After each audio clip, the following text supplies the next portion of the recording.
Hola y bienvenidos nuevamente a su canal Anunnakis, el 12º planeta. Este es el último video de la introducción, así que empecemos. El conflicto siguió adelante entre ambos hermanastros e incluso entre sus nietos, y el hecho de que todos ellos, y especialmente los nacidos en la Tierra, se enfrentaran a la pérdida de longevidad que el amplio periodo orbital de Nibiru les proporcionaba, incrementó aún más las angustias personales y agudizó las ambiciones. Y todo esto culminó en el último siglo del tercer milenio antes de Cristo, cuando Marduk, primogénito de Enki, con su esposa oficial, proclamó que él y no el primogénito de Enlil, Ninurta, debía heredar la tierra. El amargo conflicto que supuso el desarrollo de una serie de guerras llevó al final a la utilización de armas nucleares. Aunque no intencionado, el resultado de todo ello fue el hundimiento de la civilización sumeria. La iniciación de personas escogidas en los secretos de los dioses marcó los inicios del sacerdocio, los linajes de mediadores entre los dioses y el pueblo, los transmisores de la palabra divina a los mortales terrestres. Los oráculos, interpretaciones de los pronunciamientos divinos, se mezclaron con la observación de los cielos en busca de augurios, y a medida que la humanidad se vio arrastrada a tomar parte de los conflictos de los dioses, la profecía comenzó a jugar su papel. De hecho, la palabra para designar a estos portavoces de los dioses que proclamaban que iban a pasar, Nabit, era el epíteto del hijo primogénito de Marduk, Nabu, que en su nombre de su padre exiliado intentó convencer a la humanidad de que los signos celestes indicaban la inminente supremacía de Marduk. Este estado de cosas llevó a la necesidad de diferenciar entre suerte y destino. Las promulgaciones de Enlil, a veces incluso de Anu, que siempre habían sido incuestionables, se veían sujetas ahora al examen de la diferencia entre Nab, el destino, como las órbitas planetarias cuyo curso está determinado y no se puede cambiar, y Namtar, literalmente el destino que puede ser torcido, roto o cambiado, que era la suerte o el hado.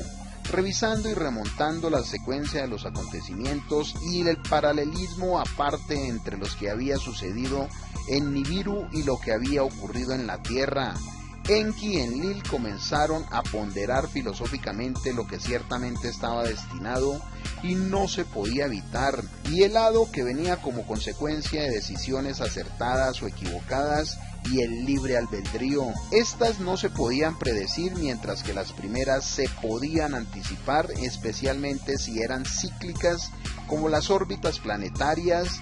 Si lo que fue volvería a ser, si lo primero también sería el último, o como el fin será el principio.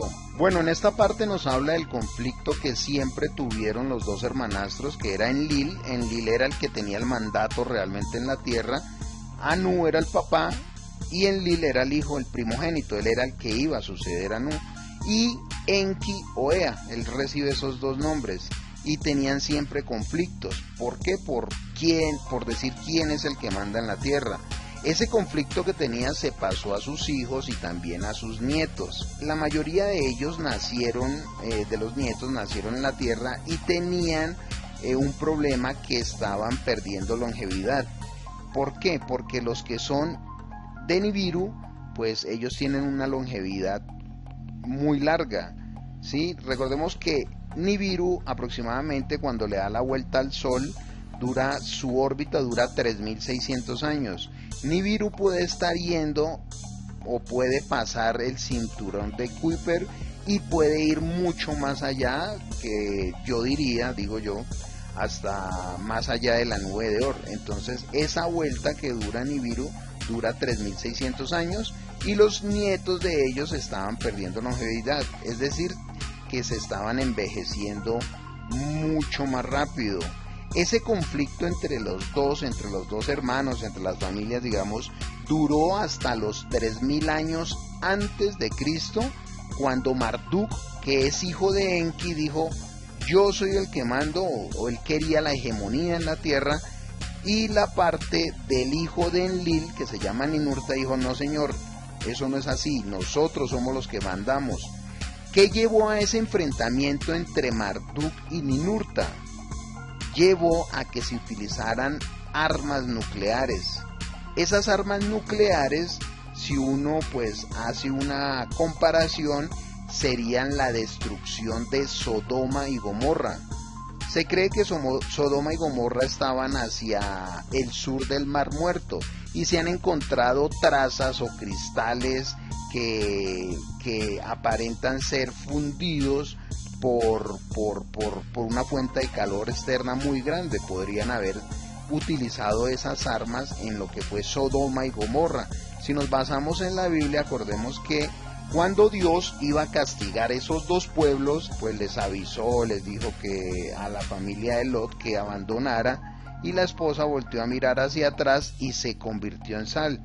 Hoy en día sabemos que una bomba atómica, pues si lo llega a alcanzar a uno, pues queda prácticamente hecho cenizas el cuerpo de un ser humano. Entonces podría tener relaciones aparte de Sodoma y Gomorra con la utilización de las armas nucleares en la guerra que tuvieron Marduk, el hijo de Enki, y Ninurta, el hijo de Enlil. En esta parte nos habla de que se escogieron a seres humanos, a terrestres, para que transmitieran los secretos de los dioses hace 3000 años antes de Cristo, y ahí fue cuando empezaron los inicios de los sacerdocios.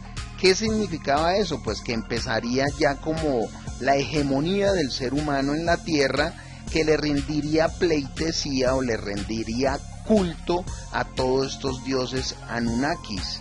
Sí, entonces empezaron a aparecer los oráculos, los que predecían, etcétera, etcétera, pero algunos de ellos tenían contacto directamente con los Anunnaki ya. Ahí fue cuando empezaron a aparecer reyes y sacerdotes, y bueno, la hegemonía fue entregada a los seres humanos. Y también nos habla sobre la suerte y el hado, como lo que tiene que pasar, el destino de la humanidad, el Nam, ¿sí? Le decían Nam, destino, y ponían de ejemplo las órbitas de los planetas, o el Nam-Tar, que es como el destino que se puede torcer o se puede cambiar o se puede hacer de otra forma, y estaba metido lo que es la suerte y el hado.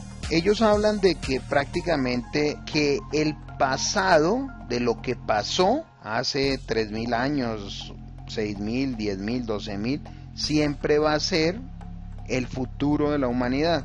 ¿Por qué dirían eso? Digo yo porque cada 3600 años pues pasa Nibiru y puede traer una serie de acontecimientos que cambian al planeta, inundaciones, porque pues según estos relatos del libro perdido de Enki, pues el diluvio universal, entre comillas, fue debido a Nibiru. Cuando se aproxima, pues los planetas tienen cambios, y eso fue por eso. Entonces, por eso decían que el pasado va a ser el futuro de la humanidad, o sea, las cosas se van a repetir, que lo que es primero también sería lo último, o sea, va a ser lo mismo que pasó. El pasado es el futuro de la humanidad, lo que fue se repetirá, y todo es cíclico. Si nos basamos en culturas, pues los mayas también decían que es cíclico, todo es cíclico, un comienzo y un final, y vuelve y comienza por el mismo lado. Las consecuencias climáticas de la desolación nuclear agudizaron el examen de conciencia entre los líderes de los Anunnakis y llevaron a las necesidades de explicar a las devastadas masas humanas por qué había ocurrido aquel desastre nuclear. ¿Había sido cosa del destino o había sido el resultado de un error de los Anunnaki? ¿Había algún responsable, alguien que tuviera que rendir cuentas? En las reuniones de los Anunnakis en las vísperas de la calamidad, fue Enki el único que se opuso a la utilización de las armas prohibidas. De ahí la importancia que tuvo para Enki explicar a los supervivientes qué había sucedido en la saga de los extraterrestres, que a pesar de sus buenas intenciones habían terminado siendo tan destructores. ¿Y quién sino Ea o Enki, que había sido el primero en llegar y presenciarlo todo.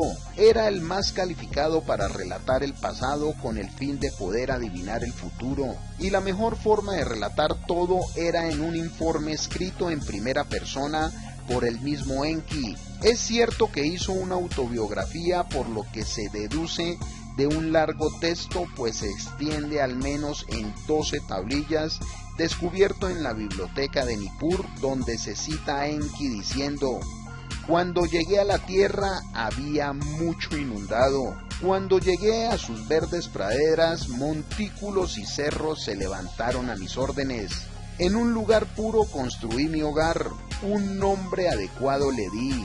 Este largo texto continúa diciendo que Ea o Enki asignó tareas a sus lugartenientes poniendo en marcha su misión en la tierra.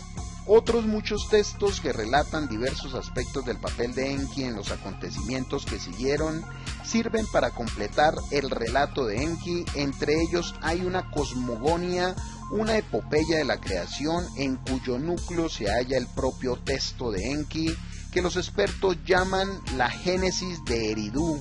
En ellos se incluye descripciones detalladas del diseño del Adán y cuentan cómo otros Anunnaki, varón y hembra, llegaron hasta Enki en su ciudad de Eridu para obtener de él el Me, una especie de disco de datos donde se hallaban codificados todos los aspectos de la civilización.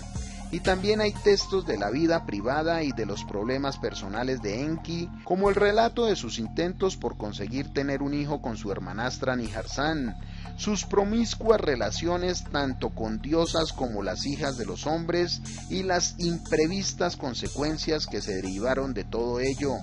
El texto del Atrasis arroja luz sobre los esfuerzos de Anu por prevenir un estallido de las rivalidades entre Enki y Enlil al dividir los dominios de la tierra entre ellos, y los textos que registran los acontecimientos que precedieron al diluvio reflejan casi palabra por palabra los debates del Consejo de los Dioses sobre la suerte de la humanidad y el subterfugio de Enki conocido como el relato de Noé y el arca, relato conocido solo por la Biblia hasta que se encontró una de sus versiones originales mesopotámicas en las tablillas de la epopeya de Gilgamesh. Las tablillas de arcilla sumeria y acadias, las bibliotecas de los templos babilónicos y asirios, los mitos egipcios, hititas y cananeos y las narraciones bíblicas forman el cuerpo principal de memorias escritas de los asuntos de los dioses y hombres. Y por primera vez en la historia, este material disperso y fragmentado ha sido reunido y utilizado de la mano de Zecharia Sitchin para recrear el relato presencial de Enki, los recuerdos autobiográficos y las penetrantes profecías de un dios extraterrestre, presentado como un texto que hubiera dictado Enki a un escriba escogido, un libro testimonial para ser desvelado en el momento apropiado. Trae a la mente las instrucciones de Yahvé al profeta Isaías en el siglo 7 a.C. Ahora ven, escríbelo en una tablilla sellada, grábalo como un libro, para que sea un testimonio hasta el último día, un testimonio para siempre. Isaías 38. Al tratar del pasado, el mismo Enki percibió el futuro. La idea de que los Anunnakis, ejercitando el libre albedrío, eran señores de su suerte, así como de la suerte de la humanidad, desembocó en la última instancia en la constatación de que se trataba de un destino que, después de todo lo dicho y hecho, determinaba el curso de los acontecimientos y, por tanto, como reconocieron los profetas hebreos, los primeros serán los últimos.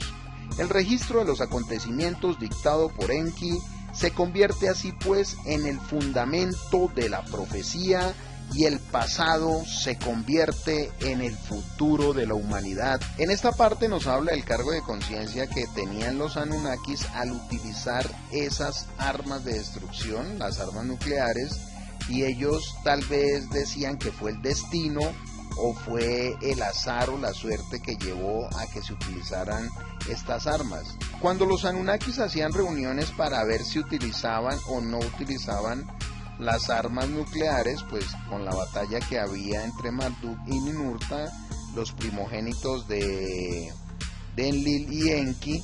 El único que se opuso y dijo no utilicemos esas armas fue Enki, pero pues la verdad ni le hicieron caso y se terminaron utilizando esas armas como para parar la guerra, pero realmente pues en pocas palabras la embarraron porque destruyeron lo que habían construido, porque si las utilizaron en la parte que donde estaba Sodoma y Gomorra, resulta que el viento llevó esa nube tóxica hacia la parte de Sumeria, lo que hizo que se desocuparan todas las ciudades y dieran la orden de desalojar todo, porque la nube tóxica de esas armas nucleares fue hacia la parte de Sumeria, hacia lo que es la desembocadura del río Tigris y Éufrates. Recordemos que allá estaban las primeras ciudades que los Anunnakis formaron. La lectura nos está introduciendo a que Enki fue el que narró toda la historia a Endubzar, que fue el que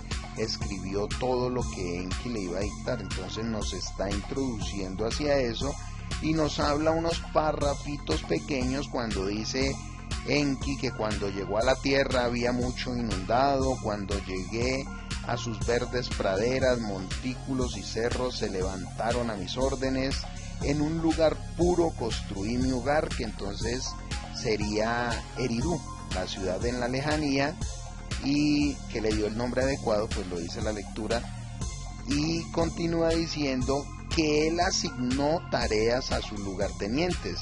Más adelante vamos a ver que esas tareas entonces se asemejan a los 7 días que hizo Dios a la tierra. Entonces en este libro nos va a hablar: el primer día hicimos no sé qué, el segundo no sé qué, el tercero tal, el cuarto, y en el séptimo descansamos. Eso lo va a decir este libro y pues lo vamos a ver más adelante. En esta parte también nos habla de los libros que se utilizaron para construir la narración de este libro, sobre la epopeya de la creación, o el libro llamado La Génesis de Eridu. Entonces también todos esos libros narran cómo se hizo el diseño de Adán, cómo se hizo Adán. También cuenta cómo otros Anunnakis llegaron donde Enki estaba para robarle unos discos, yo diría, digamos una USB, que le decían los Me. En esos Me pues estaba toda la información del planeta, desde que llegaron hasta donde iban en su época, o de cómo hicieron al ser humano, o de cómo hicieron al ser humano sería Adán y Eva, cómo hicieron ellos para sacar esta mano de obra primitiva a la cual le llamaron los seres humanos, y entre comillas, como dice la Biblia, fuimos creados a imagen y semejanza, pero a imagen y semejanza de estos seres Anunnaki. También nos habla sobre otros libros como el Atrasis, donde Anu, el poderoso Anu, el que manda, digamos, entre comillas, en el sistema solar, se opuso para que no se formara esas rivalidades entre Enki y Enlil. También nos habla de la epopeya de Gilgamesh, porque el relato de Noé pues no se conocía, pero también cuando apareció la epopeya de Gilgamesh pues hay otro relato de Noé. Entonces nos habla de las bibliotecas, de los templos babilónicos, asirios, de los egipcios, hititas, cananeos, y de todo lo que se basó Secharia Sitchin para poder hacer estos libros. En el próximo video pues vamos a ver lo de la Atestación, que fue escrita por Endubzar, y quien la relataba pues Enki. Entonces hacen una comparación en relación a Isaías 38, cuando dice que en la partecita dice: ahora ven, escríbelo en una tablilla sellada, grábalo como un libro, para que sea un testimonio hasta el último día, un testimonio para siempre. Entonces ese Isaías 38 podría estar refiriéndose a cuando Enki llamó a Endubzar para que escribiera pues lo que estamos estudiando en este libro perdido de Enki. Entonces lo que hizo Enki, todo lo que le dictó Enki a Endubzar, que es el escriba, pues es lo que se fundamenta como, entre comillas, digamos, la profecía. Pero lo que trata el libro es decir que el pasado se va a convertir en el futuro, cíclico. Y eso se debe más que todo, sería al paso de Nibiru cada 3600 años. Bueno amigos, con esto terminamos la introducción. Vamos a hacer en el próximo video la atestación sobre el escriba Adubzar. Recuerden suscribirse al canal y gracias por seguirme.